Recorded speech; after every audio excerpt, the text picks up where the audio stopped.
Friends, we're going to start on page 10.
I'll call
Please rise to your able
page 23. Yay! Page 23. Oh. Very good. Let the world believe our God, and shall make our love, shall more suffer, and more upon each year, and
This Shabbat, we are remembering the day that is past. We've been remembering Clara Baker, Alvin Dubin, Irene Dubin, Belle Goldklein, Nancy Wilson.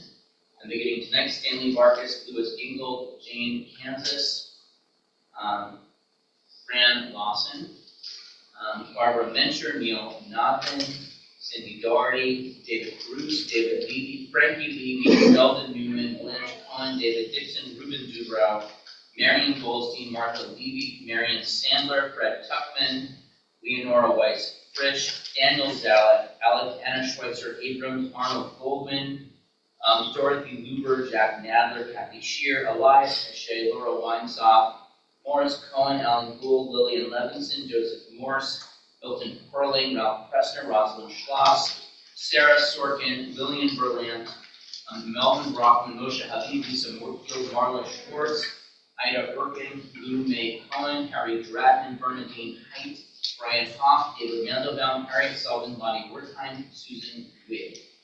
And it's our custom, we ask all who are comfortable doing so to please rise as we support those who are saying more Hanukkah, which we'll find on page 30. Yikadal, Yikadash, Neirabal, Mal Nikra, Yute, Yandi Malute, Vekaye Khan, Yume Khan, Kaye, Obek Yisrael, Vadala, Bisman, Karib, Ruamene, Yesh, Neirabal, Rav, and Omen, Yikarach, Yishtabach, Yifar, Yiframan, Yifnase, Yitzadar, Yitzalad, Yitzalal, Shmev, Rishab, La'ela, Mikol, Birkata, Shirata, Tushkata, Venechamata, Daniran, Bielma, Vimrabi, Yehesh, Lamarabah, Yishmael, Tayim, Rumin, Bialkol, Yisrael, Vimrabi, Osed, Shalom, Vimramav, Uya, Ased, Shalom, Aleinu, Bialkol, Yisrael. Amen. Please be seated. Shabbat Shalom. Shabbat Shalom. So the story of Joseph and his brothers is one of the most elaborate narratives in the Bible. It starts with Jacob giving Joseph that multicolored coat and favoring him. Joseph has the dreams. His brothers sell him to slavery in Egypt. He makes it big. His brothers show up. He taunts and toys with them, plays cat and mouse with them.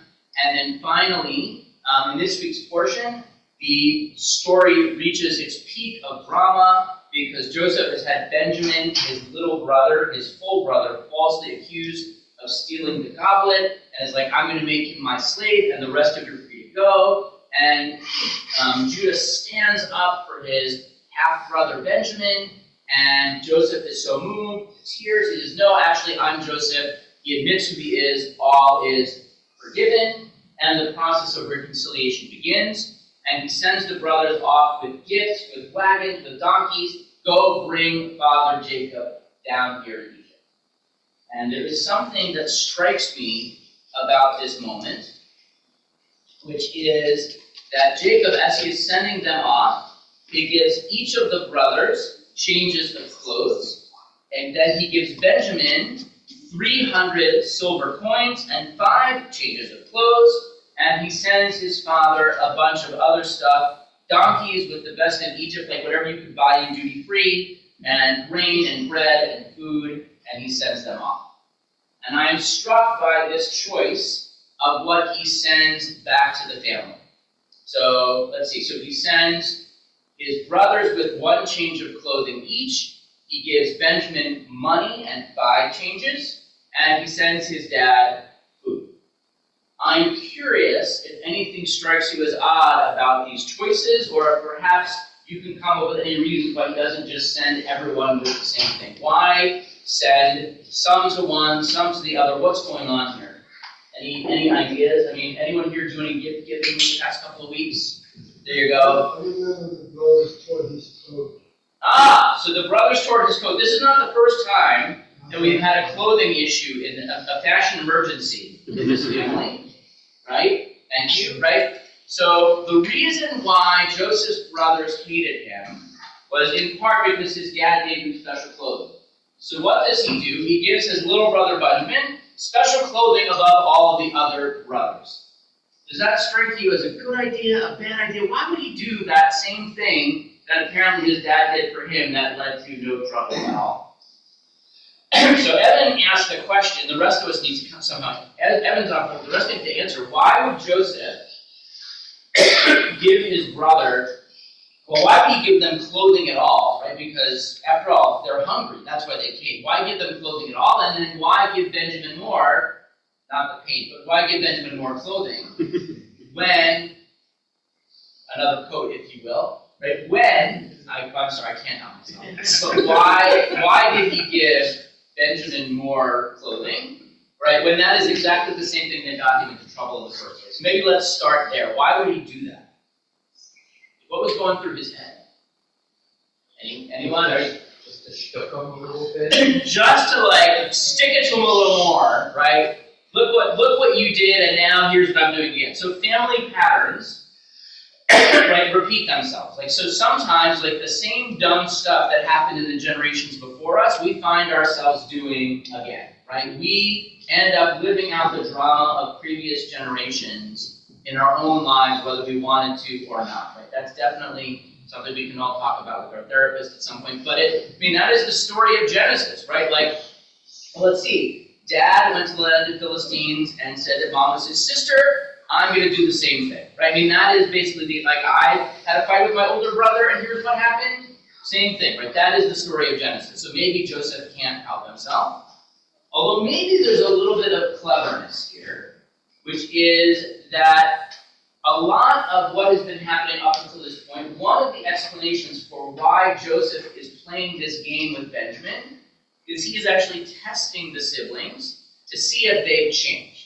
So they make when they don't think they know, when they think that he's just an Egyptian and they're talking to themselves in Hebrew, oh, what was us? We were mean to our brother, and now look what's happening. And Joseph is there listening. And he's like, but do they really mean it? She's like, so bring Benjamin down. And he wants to see if Benjamin is put in danger, will they stand up for their brother? And the answer is yes, right? That's how we got here. But maybe he's looking to see, do they really mean it, right? If I favor Benjamin, will they still like him, or will they fall back into their old ways? So maybe it is a test in some way, right? That really, like people who come from the Egyptian community will tell you, right? It's easy to be sober when there's no booze around, right? The problem is when you are put back into the situation you are in, that's how you know if you really changed. So he wants to see, by putting temptation from his brothers, will they really live up to what they said, maybe?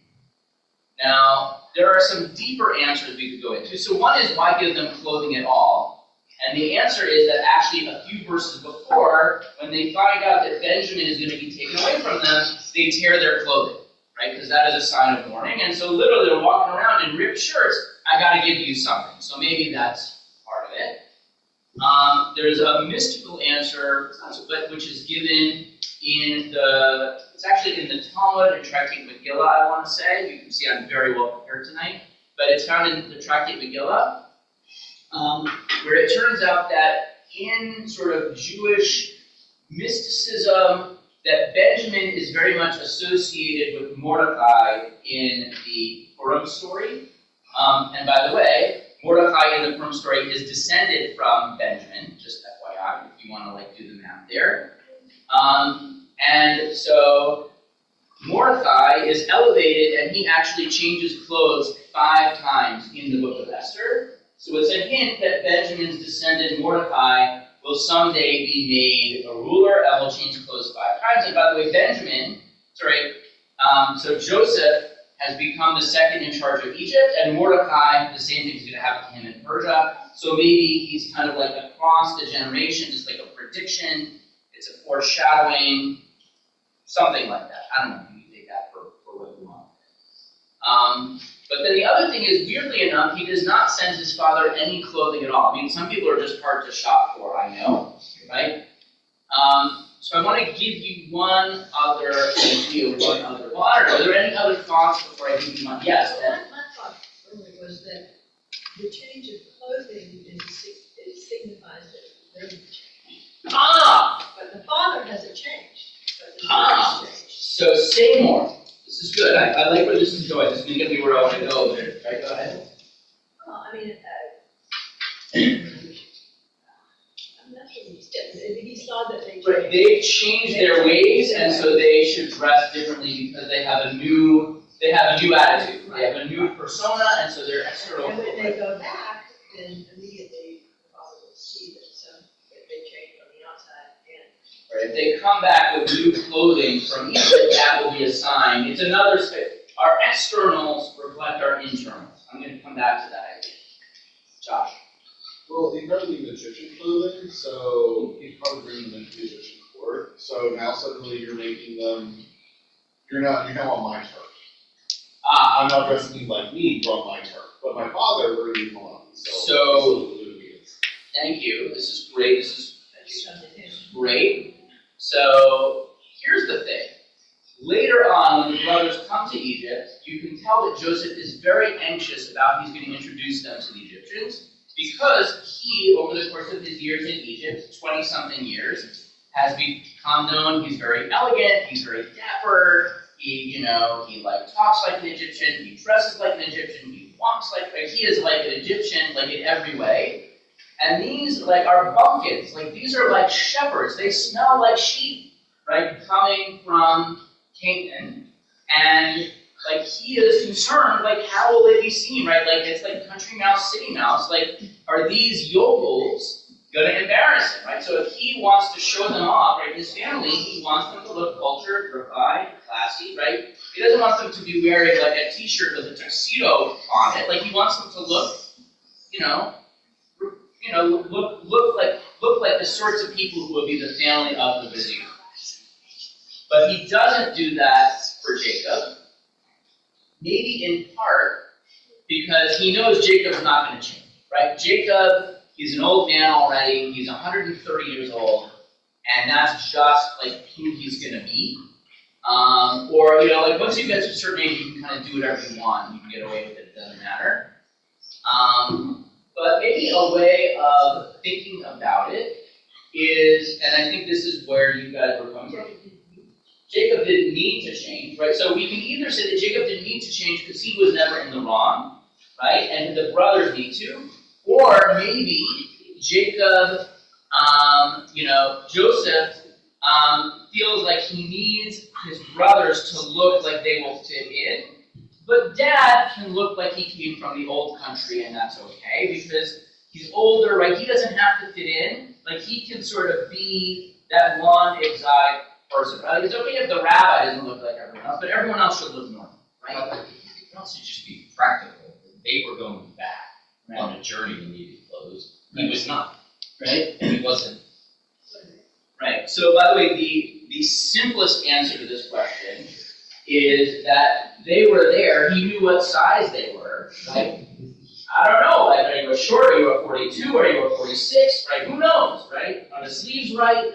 Right, so to send clothing to his father doesn't make sense because you know what size he is. The brothers, you can actually measure, okay, you're a 46 long, you're a 42 regular, that's much easier to do, right? So there are always simple answers to these questions, but they're not as important, right? Right? But I think there's an idea here that, clothing sort of symbolizes our externalities.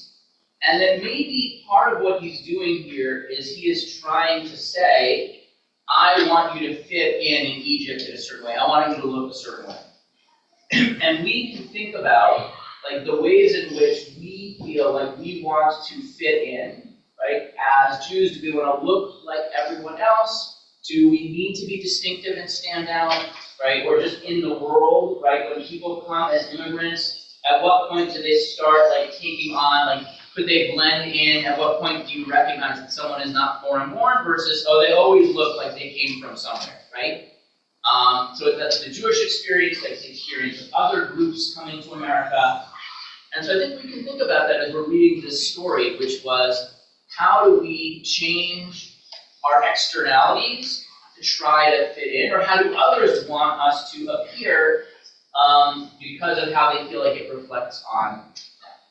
So some things to think about. We're going to continue now with Mari, which is the evening service. Page 39A is right in front of the bar for you. Just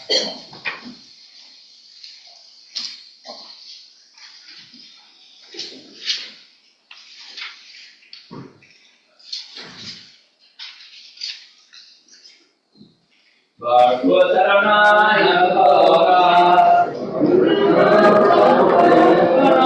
Baruch Elam Ba'ed.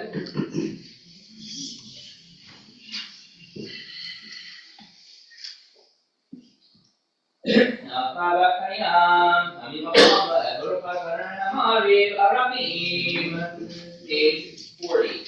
Ahavat Olam Beit Yisrael Ahavat Torah Mitzvot Tukim Shmatim Otanu Limadetat Alkein Adonai Eloheinu V'Shavreinu V'Kumeinu Nasiach V'Tokecha V'Nismach V'Divrei Toratecha U'V'Mitzvotecha V'Yom Ha'ev Ihem Chayenu V'Yorech Yameinu V'Yorech Yameinu V'Negev Yom HaVayah Yom HaVayah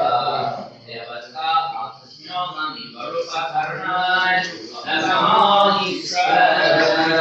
Page 41, the Shema together. Shema Yisrael, Adonai Eloheinu, Adonai Echad. Ve'ahavta et Adonai Elohecha, b'chol levavecha, u'b'chol nafshecha, u'b'chol ne'emecha.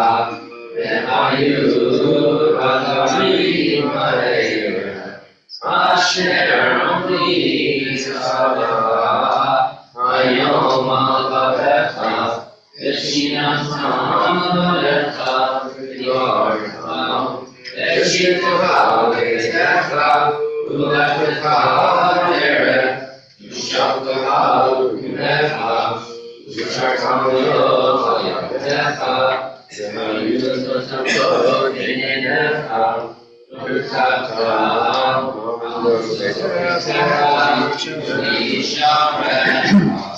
Pages 42.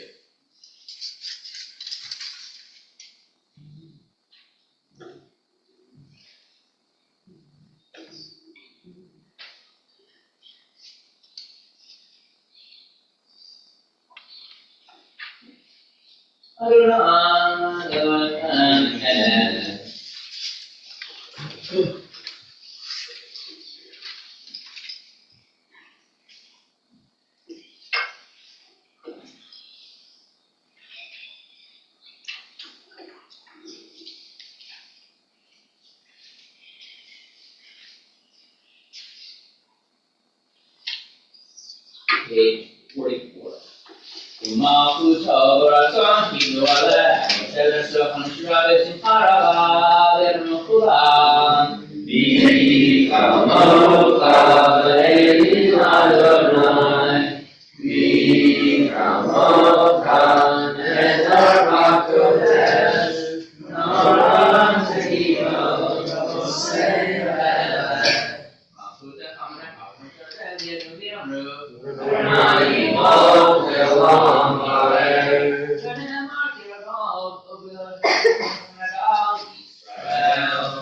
Page 45, we pray that God keep us safe from enemies, from foes, from disease, from hunger, from grief, and take away all of the forces that seek to lead us astray.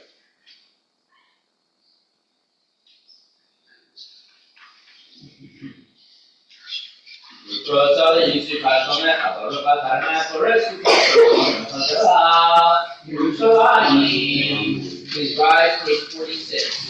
Veshamru B'nai Yisrael Et HaShabbat Asot Et HaShabbat Le'Torotam Berizonah Veshamru B'nai Yisrael Et HaShabbat Asot Et HaShabbat Then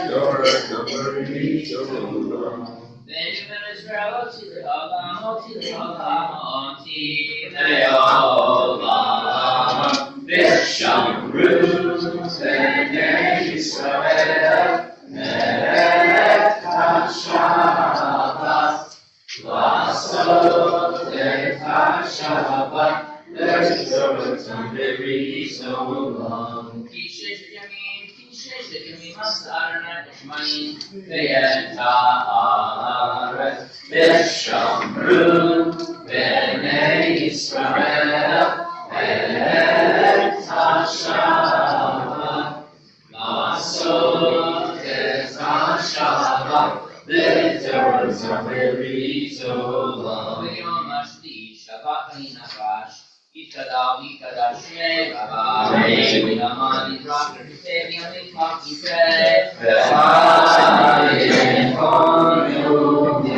Pages 47 through 52, individual.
If you are still in your private prayer, please take just as long as you need. Otherwise, please follow with me on page 53.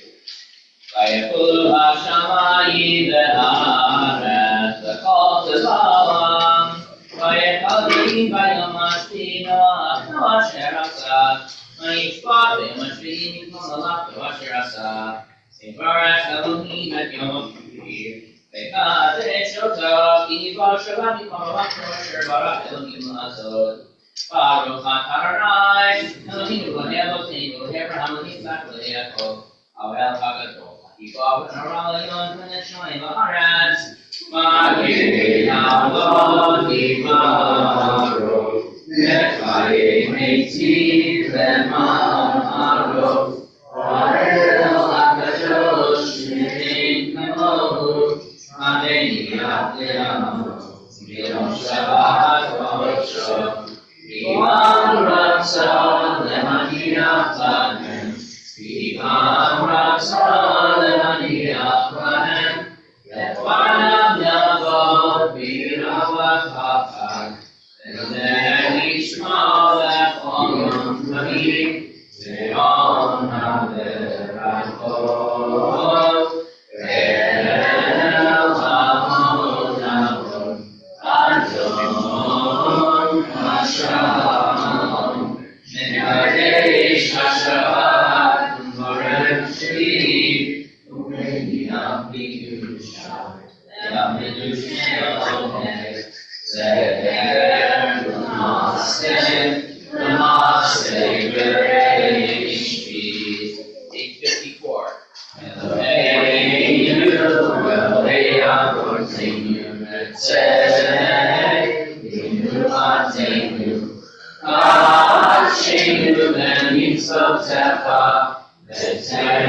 Page 56.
Also this week to Chase Statisky, her parents Alana and Mark, and her grandparents Barda and Sauer, and Howard Statisky, her bat mitzvah this weekend off-site. Mazal to Mary Edelston on the birth of her grandson Theodore Richard Historian, to Stacy and David Fisher, Laura and John Kaufman, Steve and Linda Seelig, on the uproar of their children and grandchildren, Allie Fisher and Adam Kaufman. We thank them for sponsoring Kiddush tomorrow.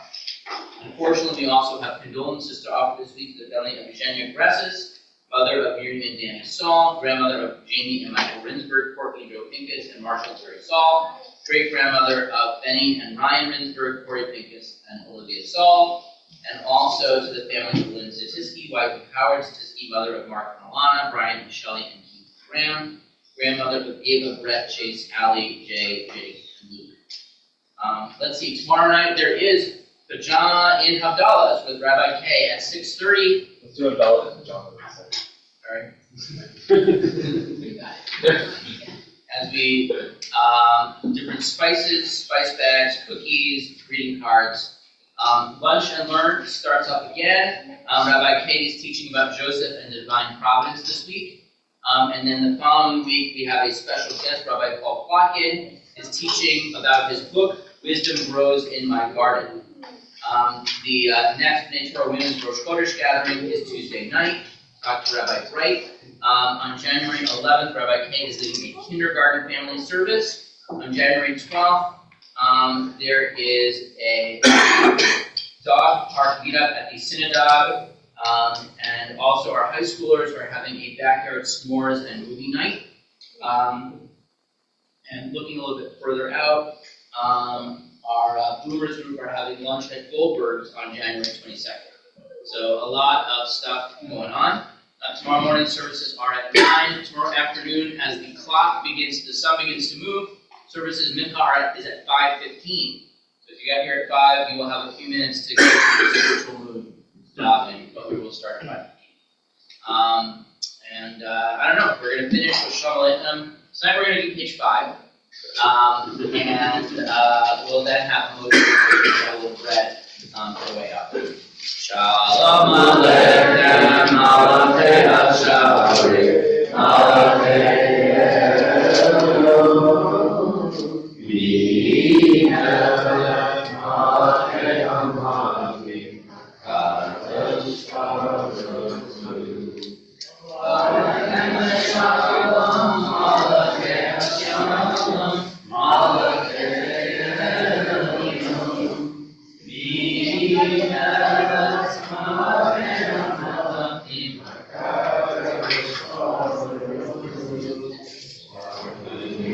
Shalom, Malachei HaShalom, Malachei Elyon,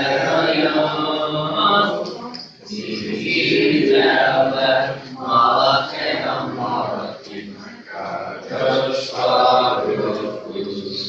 Techen Shalom, Malachei HaShalom, Malachei Elyon,